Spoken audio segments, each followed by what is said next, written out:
Memprediksi realitas takdir.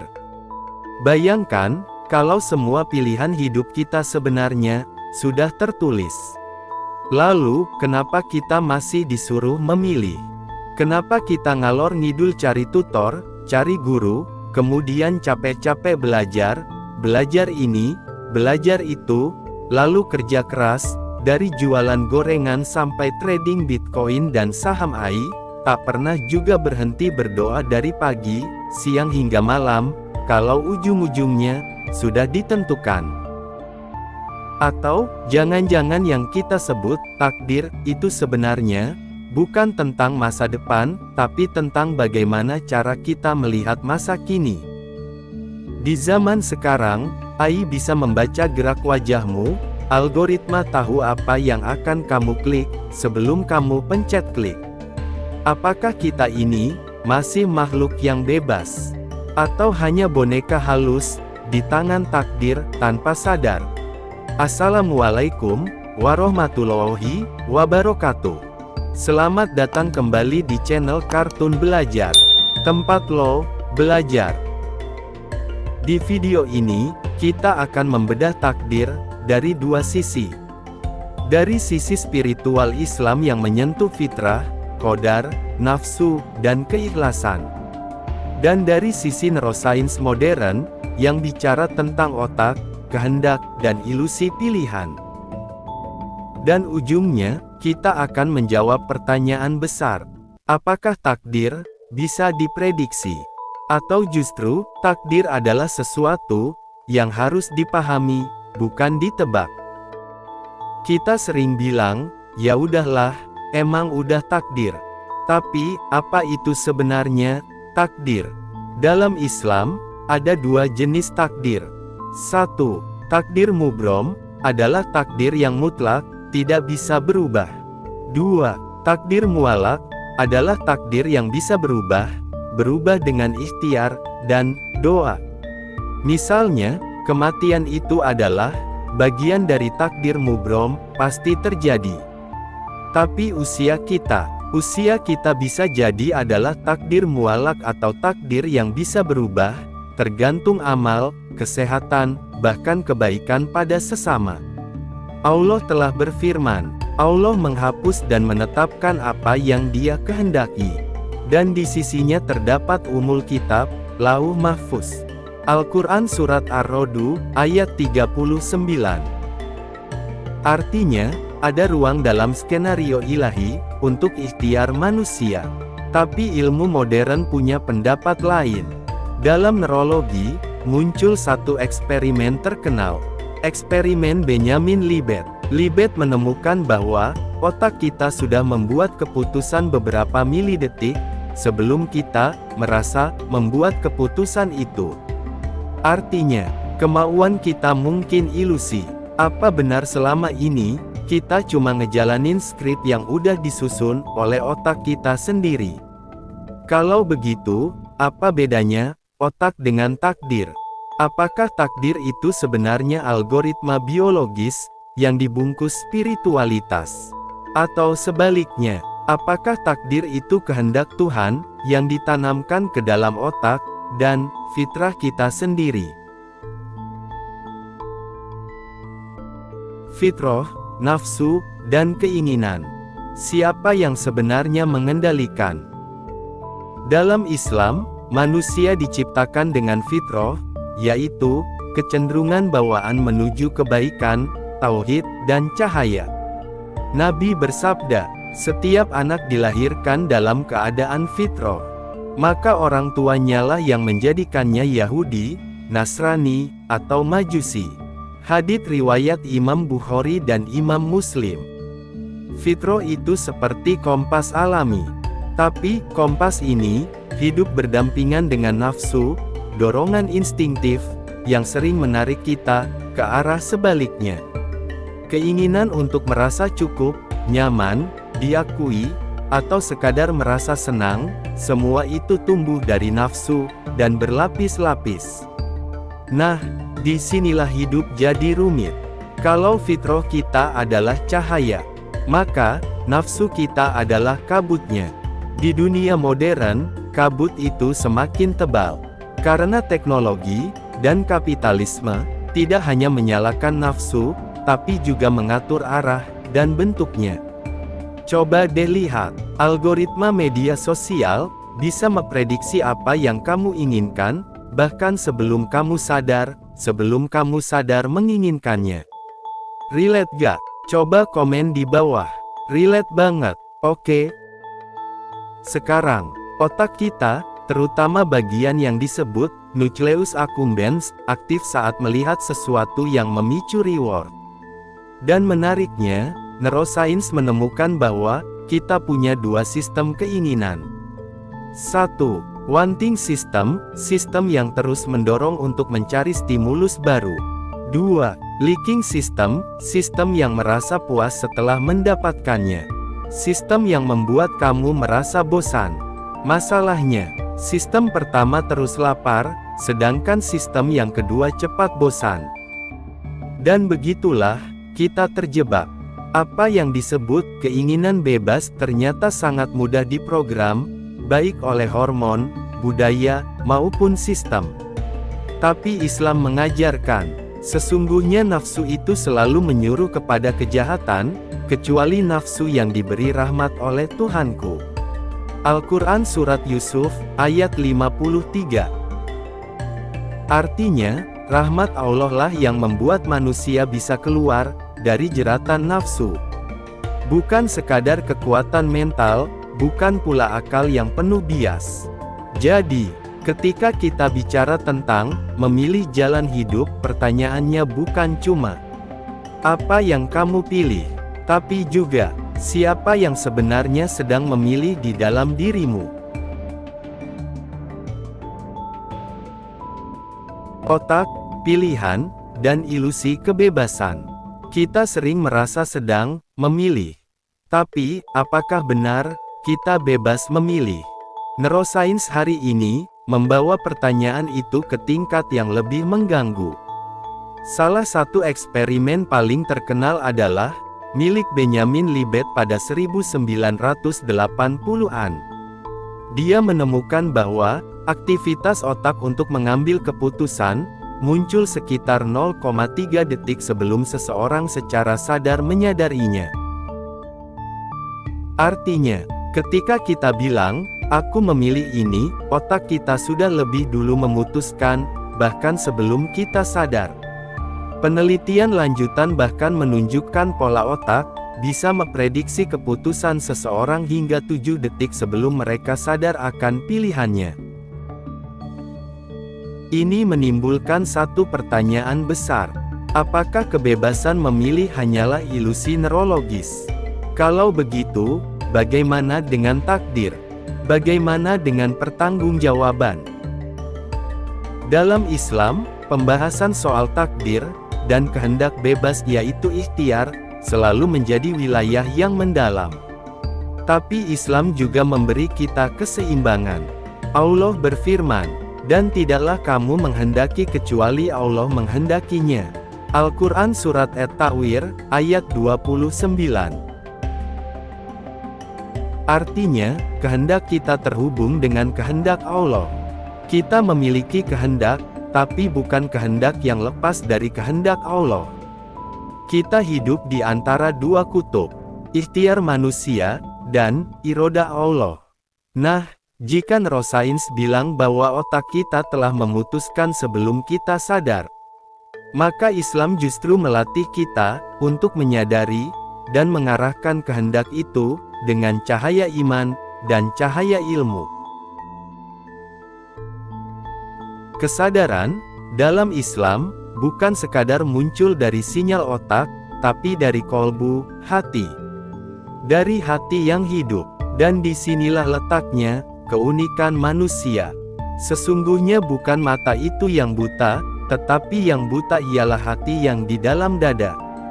Al-Quran Surat Al-Hajj, ayat 46. Jadi, meskipun secara biologis, kita mungkin tidak sebebas yang kita kira.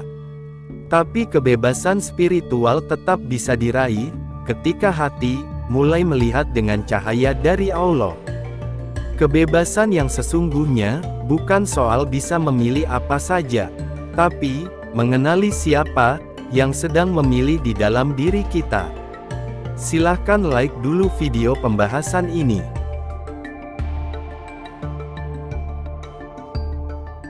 Menafsirkan takdir di dunia yang terkoneksi. Hari ini, kita hidup di dunia yang hiperterhubung. Setiap gerakan jari di layar HP, setiap like, setiap kamu tekan klik, semuanya meninggalkan jejak. Kita dikelilingi oleh algoritma yang bisa memprediksi preferensi, kebiasaan, bahkan keputusan kita berikutnya. Silahkan, klik like dulu pembahasan ini. Mari kita lanjutkan. Coba bayangkan, YouTube bisa merekomendasikan video yang membuat kita merasa seperti takdir. TikTok bisa menampilkan konten yang kita rasa relate banget, padahal itu cuma hasil perhitungan kecerdasan buatan. Netflix bisa menebak apa yang kita suka, dan kita pun hanya mengikuti arus. Nah, dalam dunia seperti ini, apa masih ada ruang untuk takdir? Atau justru semuanya sudah diprogram oleh data dan sistem? Di sini kita menyentuh wilayah baru, takdir digital. Neurosains dan teknologi telah membawa kita pada satu pemandangan baru. Realitas tempat kita hidup tidak lagi sepenuhnya alami. Realitas itu dimodifikasi, dimanipulasi, dan diarahkan oleh sistem yang mengerti kita, bahkan sistem itu lebih mengerti dari kita sendiri. Tapi Islam punya narasi yang tetap kokoh. Tiada suatu musibah pun yang menimpa di bumi dan tidak pula pada dirimu sendiri melainkan telah tertulis dalam kitab Lauh Mahfuz sebelum kami menciptakannya. Sesungguhnya yang demikian itu adalah mudah bagi Allah. Al-Quran Surat Al-Hadid, ayat 22. Artinya, realitas digital yang begitu canggih pun tetap dalam skenario Tuhan. Bahkan ketika kita merasa terjebak oleh algoritma atau kecanduan sosial media, semua itu masih dalam ruang ujian yang dirancang untuk menyingkap. Menyingkap tentang apakah kita menyadari arah hidup kita atau hanya jadi produk dari sistem. Dan disinilah nilai kesadaran spiritual kembali relevan. Bukan hanya kesadaran terhadap apa yang kita pikirkan, tapi kesadaran atas apa yang sedang mempengaruhi kita dari luar. Karena makin canggih teknologi, makin penting bagi kita untuk memiliki kompas ruhani. Jadi, ketika kamu merasa hidupmu dikendalikan oleh nasib, oleh sistem, oleh masa lalu, ingatlah bahwa Islam memberi suatu kekuatan yang tak tergantikan, yaitu kebebasan untuk menyadari dan kebebasan untuk kembali kepada Allah. Ucapkanlah, Alhamdulillah.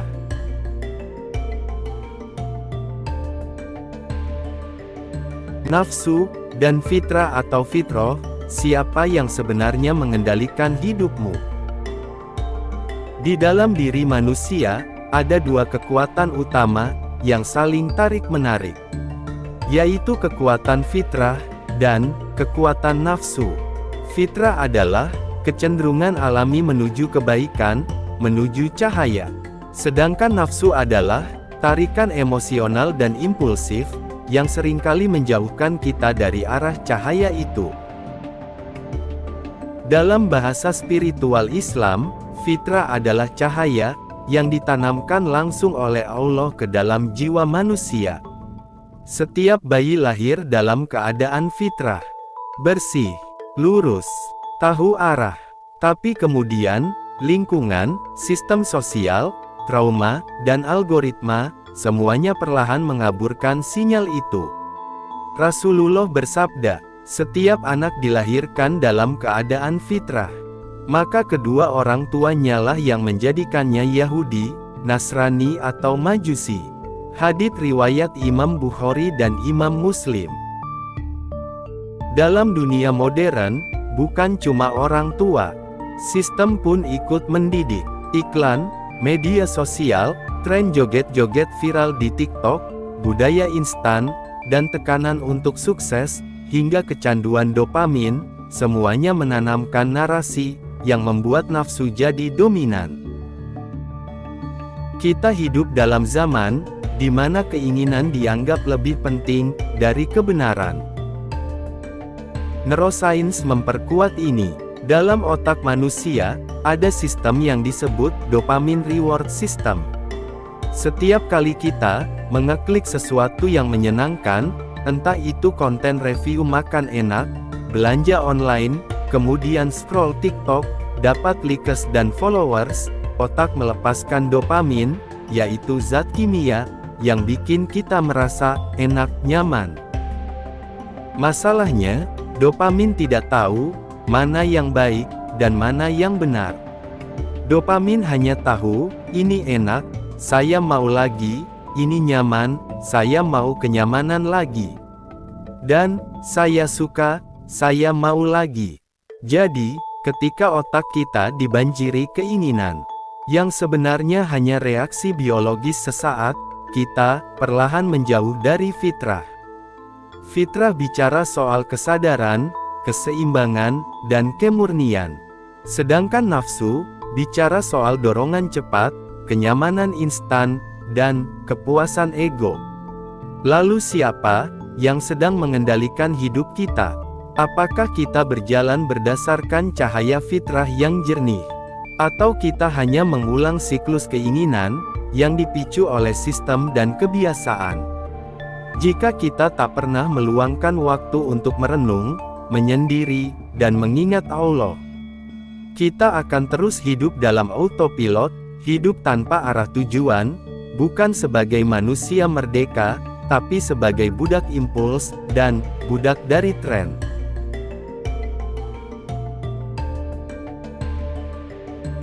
Maka, dalam konteks takdir, bisa jadi kita bukan benar-benar ditentukan nasib, tapi kita yang menyerahkan hidup kita pada nafsu dan sistem. Menang atas nafsu adalah awal dari mengklaim kembali menuju takdir kita. Dan itu dimulai bukan dari kekuatan besar, tapi dari keberanian untuk bertanya, apakah ini keinginan hatiku atau sekadar dorongan egoku?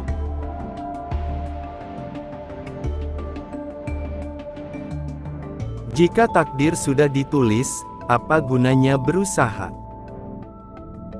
Ini pertanyaan klasik. Sering banget kita mendengar kalimat ini. Kalau semuanya sudah ditakdirkan, kenapa kita masih harus capek-capek berusaha? Kalimat itu kedengarannya masuk akal. Tapi sebenarnya, di baliknya, ada miskonsepsi besar tentang apa itu takdir dan usaha. Dalam Islam, takdir bukan berarti hidup ini seperti nonton film yang sudah direkam, kamu cuma duduk pasif di kursi penonton. Tidak, bukan seperti itu konsepnya. Konsepnya gini, takdir itu seperti peta, bukan jalur satu arah. Allah Maha mengetahui semua kemungkinan, semua cabang jalan hidup yang bisa kamu ambil, yang bisa kamu pilih. Tapi, jalan mana yang kamu pilih, tetap ada di tanganmu. Dalam Al-Quran, Allah berfirman, sesungguhnya Allah tidak akan mengubah keadaan suatu kaum, sampai mereka mengubah keadaan diri mereka sendiri. Al-Quran Surat Ar-Ra'd, ayat 11. Berkali-kali gue udah bilang bahwa, ini bukan ayat tentang motivasi doang. Ini adalah pernyataan teologis, perubahan tidak datang dari luar, melainkan perubahan muncul dari dalam. Nah, lalu di mana posisi usaha, ikhtiar? Disinilah pentingnya pemahaman. Usaha atau ikhtiar adalah bagian dari takdir, bukan lawan dari takdir. Kalau kamu lapar, lalu kamu makan, itu juga bagian dari takdirmu. Kalau kamu bermimpi besar, belajar keras, lalu gagal, itu juga bagian dari takdirmu. Allah sudah menulis takdir. Tapi bukan hanya satu garis lurus. Yang ditulis adalah, jika kamu lakukan ini, maka akan begini. Jika kamu ambil jalan itu, maka risikonya begini. Takdir itu bukan paksaan, tapi kemungkinan. Dan kamu, dengan akal, hati, dan kehendak bebas, bisa mengakses kemungkinan yang berbeda, lewat usaha. Neurosains memperkuat pemahaman ini. Penelitian tentang neuroplasticity menunjukkan bahwa, otak manusia bisa berubah berdasarkan kebiasaan, dan pilihan yang berulang. Artinya, bahkan struktur biologis kita pun fleksibel, dan terus merespons usaha, niat, dan pola pikir kita. Kita bukan robot yang ditentukan sepenuhnya oleh gen, atau lingkungan. Kita adalah makhluk dengan potensi tumbuh. Dan itulah esensi ikhtiar, bukan menjamin hasil, tapi membentuk diri. Di akhirat nanti, yang akan ditanya bukan hasilmu. Yang akan ditanya adalah, apa yang kamu pilih? Apa yang kamu usahakan? Kamu pilih Allah. Apa yang kamu usahakan dalam memilih Allah? Jadi, jangan tanyakan lagi pertanyaan klasik ini. Kalau sudah ditulis, buat apa berusaha? Karena justru usahamulah yang akan menentukan bagaimana takdirmu akan tertulis di akhir perjalanan. Bagi lo yang belum like video pembahasan ini, mau menunggu apa lagi? Menunggu lo sadar bahwa pembahasan ini membuka otak dan mata hati lo.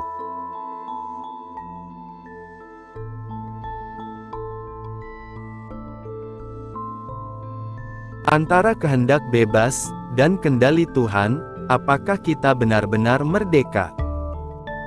Ini salah satu topik yang paling pelik dalam filsafat dan teologi.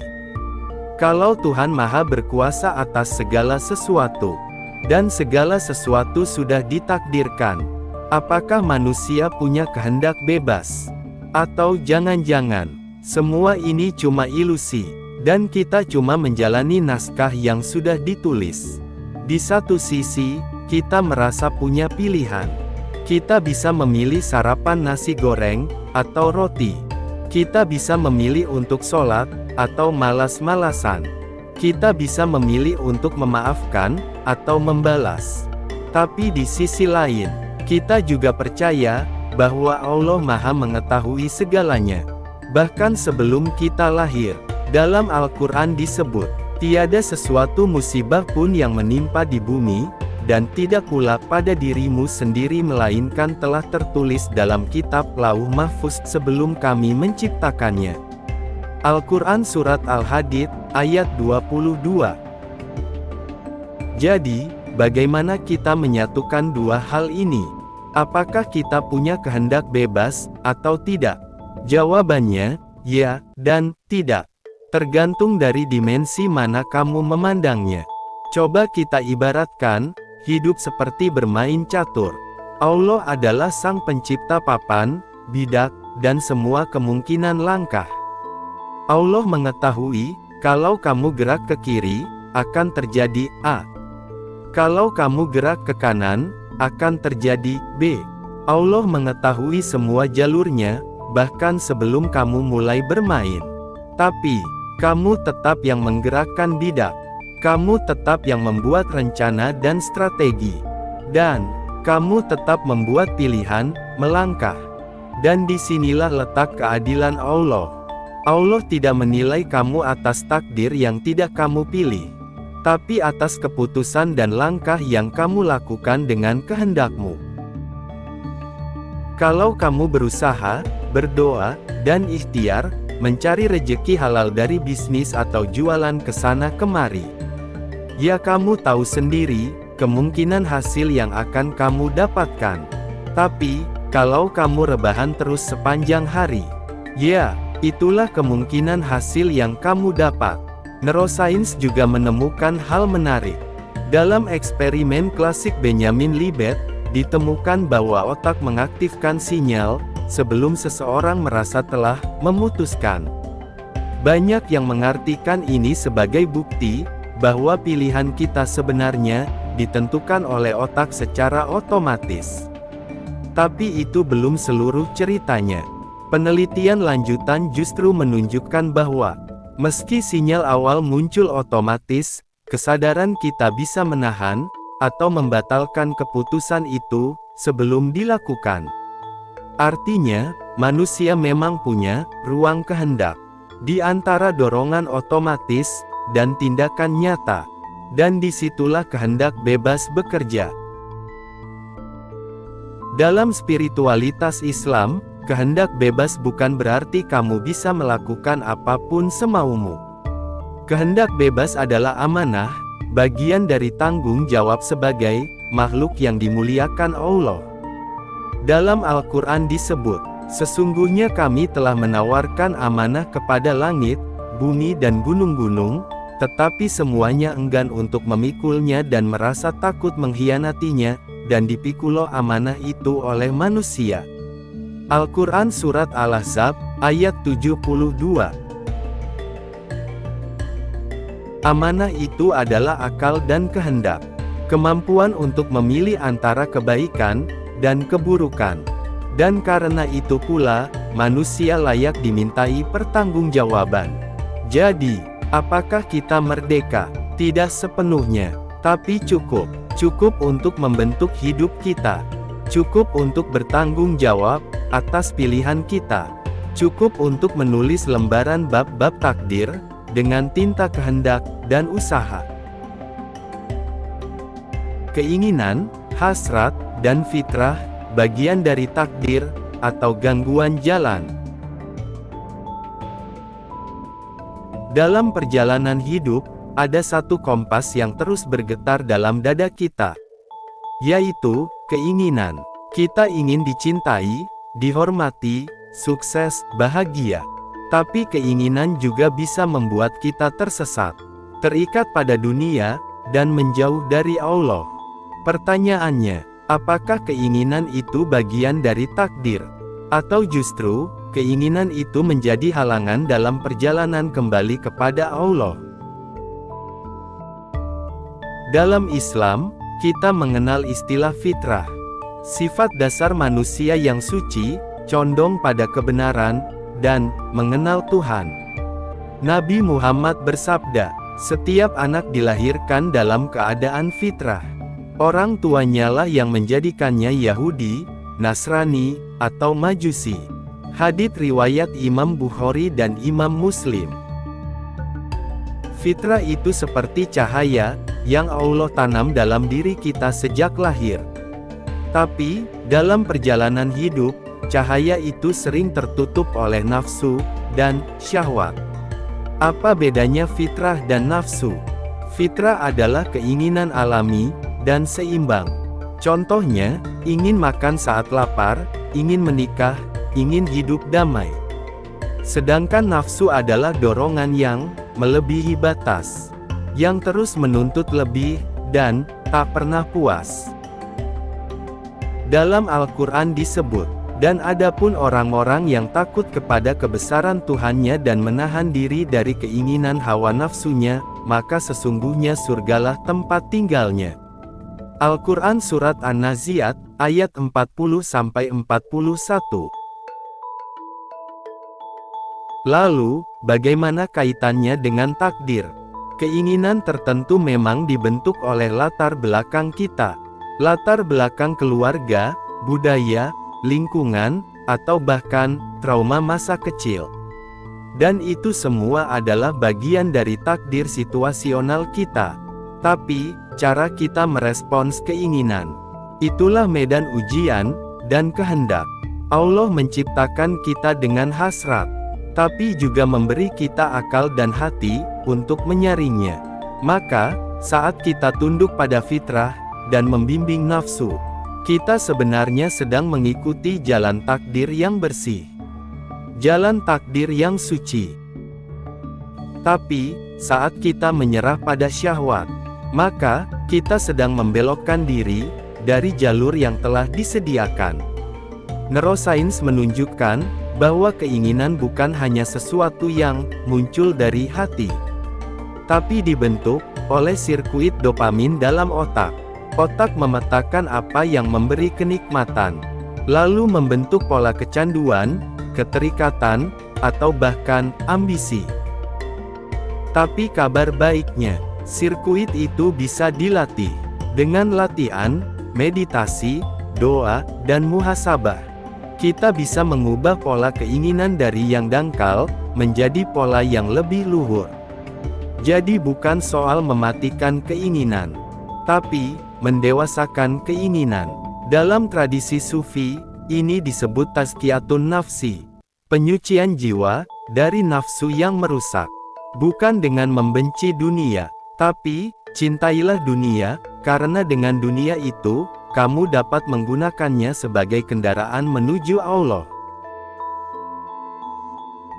Seperti kata Imam Al-Ghazali, nafsu itu seperti kuda, ia bisa menuntunmu ke surga, atau menyeretmu ke jurang, tergantung siapa yang mengendalikan. Jadi, keinginan bukan musuh, ia adalah api dalam tungku hidupmu. Kalau dikendalikan, ia bisa menggerakkan. Kalau dibiarkan liar, ia bisa membakar habis tujuan hidupmu. Dan dalam takdir kita sebagai manusia, keinginan bukanlah suatu dosa, tapi panggilan untuk berjuang, dan menyaring apa yang pantas dibawa pulang. Pulang ke akhirat. Mari kita memantaskan diri, membawa bekal dan pakaian terbaik, sedekah terbaik, untuk berjumpa, untuk hadir, memenuhi panggilan Allah.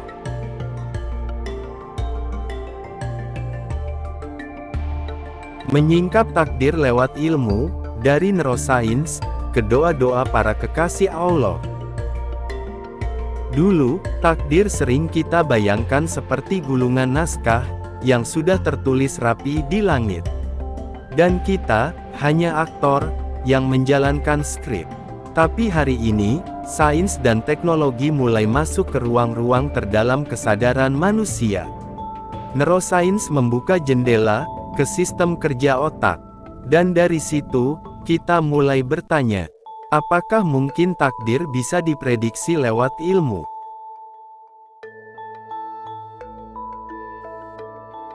Para ilmuwan kini bisa membaca pola otak kita, bahkan beberapa detik sebelum kita membuat keputusan.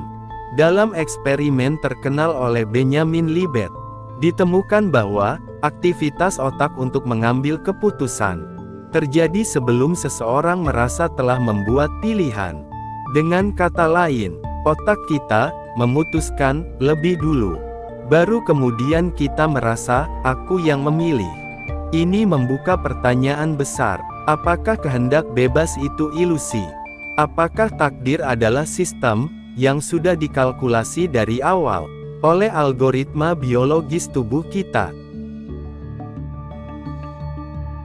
Tapi di sisi lain, justru disinilah spiritualitas Islam tampil, menawarkan harapan bahwa kesadaran manusia bukan hanya otak, melainkan juga kolbu, hati.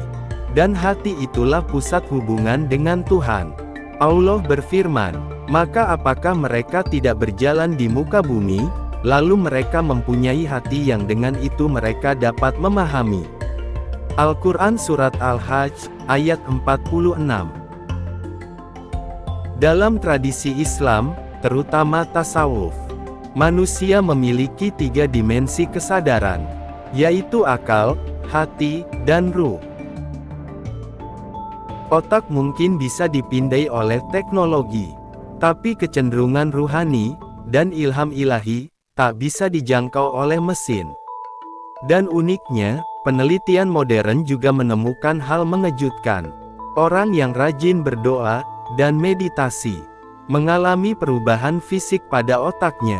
Studi oleh Andrew Newbuck, neurolog dan ahli spiritualitas dari Universitas Pennsylvania, menunjukkan bahwa praktik spiritual seperti doa atau zikir bisa meningkatkan aktivitas di area prefrontal cortex, yaitu pusat kendali dan perencanaan otak manusia. Artinya, doa bukan hanya seruan ke langit, tapi juga rekayasa takdir di dalam sistem saraf. Ini sejalan dengan keyakinan para ulama, bahwa takdir itu bukan statis, tapi responsif.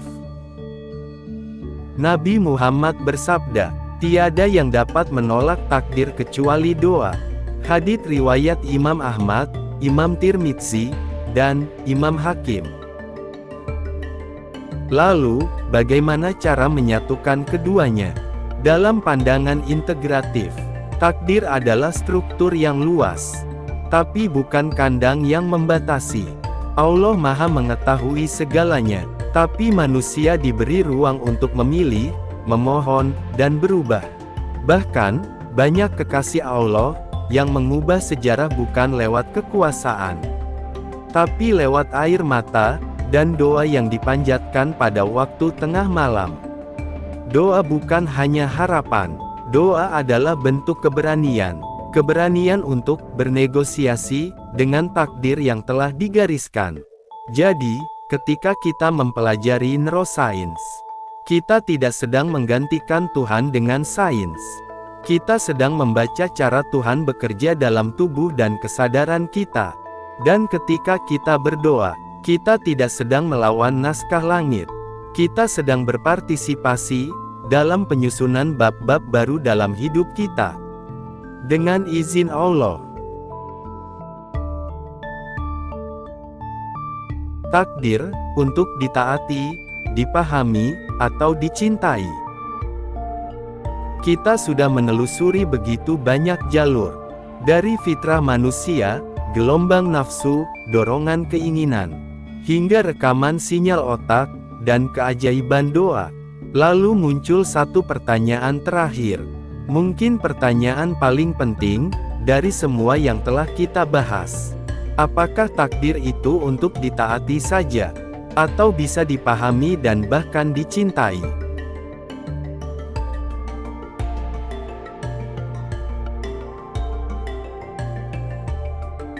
Sebagian orang hidup dalam ketakutan pada takdir. Mereka membayangkan Tuhan sebagai sosok yang hanya menentukan, sementara manusia hanya menjalani dengan pasrah. Tapi ajaran Islam yang kita gali dari Al-Quran dan hadits, serta warisan para arif dan wali, justru membalik pandangan itu. Takdir bukan sekadar hasil akhir.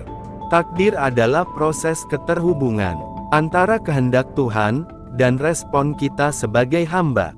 Allah tidak membebani seseorang melainkan sesuai dengan kesanggupannya. Al-Quran Surat Al-Baqarah, ayat 286. Itulah mengapa, dalam bahasa tasawuf, takdir bukan untuk ditakuti, tapi untuk ditemani, diselami, dan bahkan dicintai. Mungkin kita tidak akan pernah bisa tahu segala rahasia di balik takdir, tapi kita bisa belajar untuk merespons dengan penuh kesadaran. Kita bisa mengubah arah hidup, bukan hanya dengan logika dan kecanggihan teknologi, tapi juga dengan kebeningan hati dan kekuatan doa. Mungkin kita tak bisa menulis ulang takdir sepenuhnya, tapi kita bisa menulis cara kita menghadapinya. Dan mungkin, itu yang dimaksud dengan kemenangan. Kemenangan sejati seorang manusia. Kalau kamu merasa pembahasan ini menyentuh sesuatu di hatimu, atau membuat kamu berpikir lebih dalam, tentang siapa dirimu, dan kemana arah hidupmu, maka, kita sudah berhasil membuka pintu kecil dalam jiwamu. Kamu bisa bantu agar pintu ini terbuka lebih luas lagi. Bukan hanya untuk dirimu, tapi untuk banyak orang di luar sana. Caranya, like video ini, subscribe channel Kartun Belajar, dan tulislah di kolom komentar suatu hal tentang takdir yang paling menggetarkan hatimu. Sehingga kamu merasa semakin cinta, semakin rindu kepada Allah. Terima kasih sudah menyimak sampai akhir. Semoga Allah menerangi jalan hidup kita, menguatkan hati kita untuk menerima yang tak bisa kita ubah, dan membimbing tangan kita untuk memperjuangkan yang masih bisa diperjuangkan. Sampai jumpa di video berikutnya. channel Kartun Belajar, tempat lo belajar. Wassalamualaikum warahmatullahi wabarakatuh.